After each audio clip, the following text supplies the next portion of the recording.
ભગવાનનું દિવ્ય અવતરણ આ સૃષ્ટિ જોવે છે કે ભગવાન આવશે, પણ ધર્મગ્લાની કોને કહેવાય? કયો સમય હતો કે જેને ધર્મગ્લાની માનીશું? તો કહેવાય હવે મનની સાચી તપસ્યાનું ફળ આપીને આત્માનું સ્નાન, આત્માને નવરાવાની છે. કુંભના મેળામાં તો ડૂબકી મારી આવ્યા, પણ શરીરનો મેલ જાય કે મેલ લઈને આવીએ? બરાબર, બધાયનો મેલ આપણે લઈને આવીએ શરીરનો, પણ આત્માનો મેલ, આત્માએ કરેલા પાપ કર્મ ધોવા માટેનો આધાર શું? તો આ રોજ જ્ઞાન સ્નાન. આમાંના તનમાં એટલે કે દાદા લેખરાજના તનમાં દિવ્ય અવતરણ કર્યું 1937માં, અને આજે એને વર્ષ થયા છે 89. તો અહીંયા પ્રાસંગિક પ્રોગ્રામ ચાલી રહ્યો છે, મહાશિવરાત્રી પર્વ. પણ કેટલામું? ભગવાનનું ધરા ઉપર અવતરણ.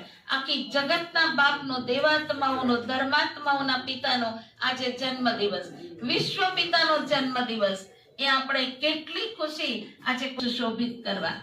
બે મહાસત્તા, પવિત્ર સત્તા, જેને આખું ભારત નમન, વિશ્વ આખું નમન કરતું હશે, એવા મારા બાજુમાં બેઠા છે. તો મારા અતિ સ્નેહી છે અને બહુ કરીબના છીએ. અને એ માસીબા આપણી આ પવિત્ર પ્રોગ્રામને શોભાવવા માટે પરમાત્માનો ધ્વજ વિચારતી હતી, કોણ એવી પવિત્ર શક્તિ છે કે જેના હાથે હું દુઆઓની સાથે એમને આપણે બધા સંબોધી લઈએ.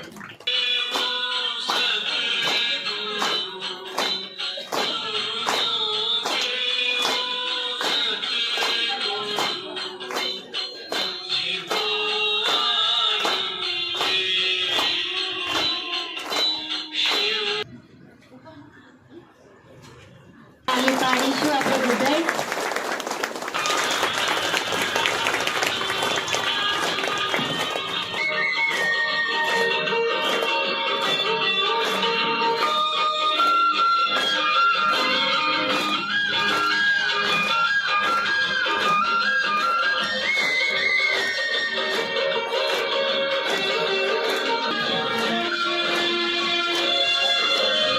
ભગવાનના ઘરમાં અહીંયા પહોંચ્યા, તમારો ખૂબ ખૂબ આભાર.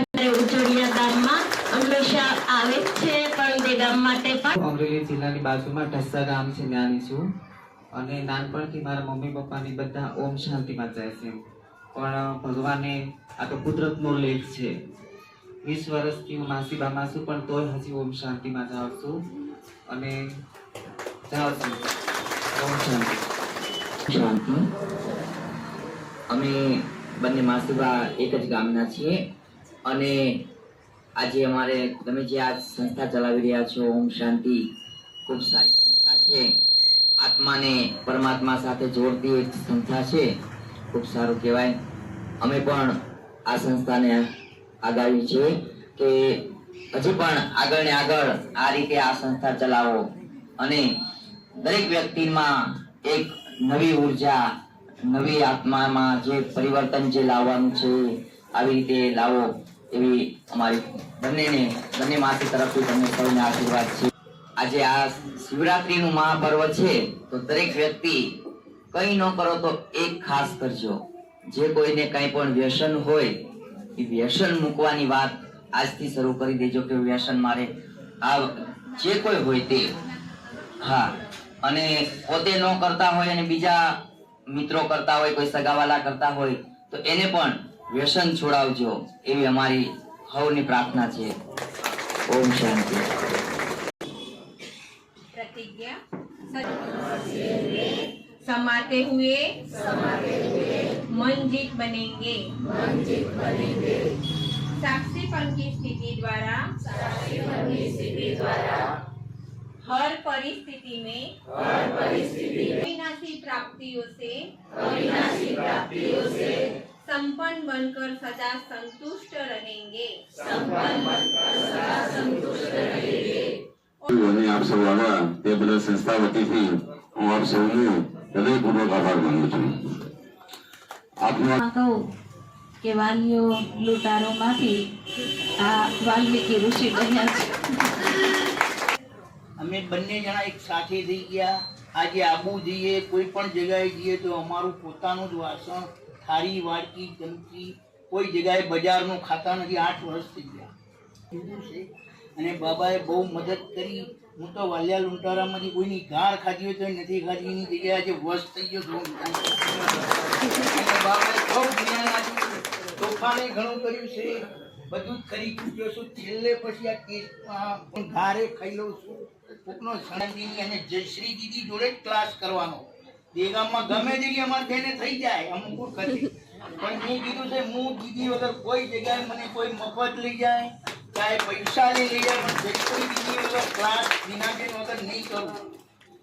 ના પવિત્ર પર્વ નિમિત્તે આપ સૌ આપનો અમૂલ્ય ટાઈમ કાઢી સંસ્થામાં પધાર્યા તે બદલ સંસ્થા તરફથી સૌનું હાર્દિક સ્વાગત કરું છું.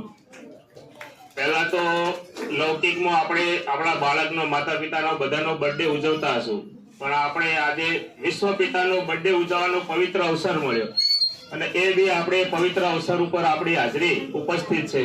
આખી આપણી ચેન્જ થઈ જાય છે અને કોઈ બી કામ કરવું હોય તો બાબાને જ સોંપી દઈએ છીએ. અને કોઈ બી કામમાં મને 17 વર્ષનો અનુભવ છે કે હજી સુધી કોઈ અડચણ આવ્યું નથી.